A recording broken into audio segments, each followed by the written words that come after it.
All right, it's time for your mini reading and your numbers. Holy crap. Okay. Hang on to your butts. Here we go. All right, your numbers, you have a 3, an 8, a 22, and a 33. So you have two master numbers in your numbers. And so in your 33, 33s are very, very rare. And I will read that out to you at the end of this. So let's talk about the 3. So the 3 is the artist. That's the one that it's about expressing yourself. So you're good at communicating, you are energetic, you're optimistic, you're very creative, of course, right?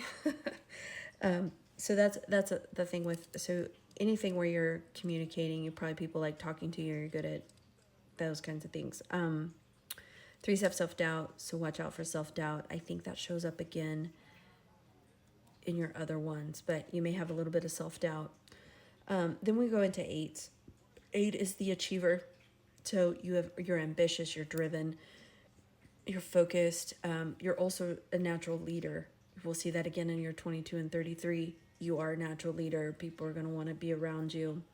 The thing with 8s is usually work-life balance, which I think with you have master numbers in your energy. So I really want to talk about those because you have 2 of them as well.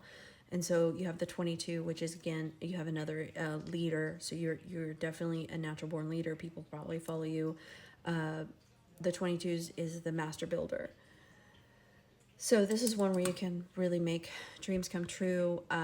So I talk about when you have master numbers, you can step into the vibration of the master numbers. You can also, if you haven't fully stepped into that yet, you could still be in the vibration of the other numbers, which would be the 4 and the 6. So for the master builder, if you were like a builder, a 4, that would be just like you build a house. A master builder is building like a village. So this one's going to be a little bit longer because I want to get into the 22 and the 33.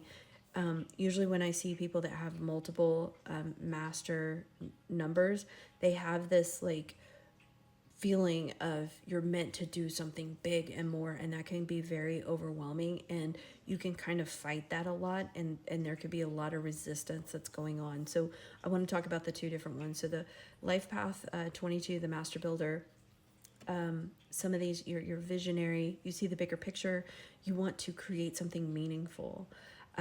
You're a builder, you have practical wisdom, you can turn dreams into reality. You can kind of see like the big picture and how things will work together, or what could work to make it work. That was a lot of works, but anyway. And you're driven, your determination fuels your success. With 22s come perfectionism. So kind of work on that it's better to just have results versus it being perfect. Also the pressure, you might see pressure too in 33 as well. And that's where I want to see. So let's do 33 because I don't get to do these very often. Again, 33s are very rare. So you are rare, you're compassionate soul, you're here to guide and uplift and guide others. Your journey is about leading with love, using your wisdom to heal, and embracing your role as a beacon of light. That's if you want to. You have free will, so you can do what you want. But you're here. You probably feel that you're meant to do something, or you want to help. You want to reach out. You wish you could do things on a bigger scale. You probably just feel this pull to do it. So you have empathy. It's cranked up. Your compassion. You want to help. You have an inspiration. So your selfish nature inspires others. So some of the things with this is you tend to self-sacrifice. So it's going to be really important to learn boundaries and sorry, I lost my so boundaries are going to be very important in how to take care of yourself, but you're going to feel the need to want to build something or do something big for humanity, and you're going to probably kind of fight yourself a little bit on that. So I don't want to say good luck, but if that resonates with you, let me know. All right. Bye.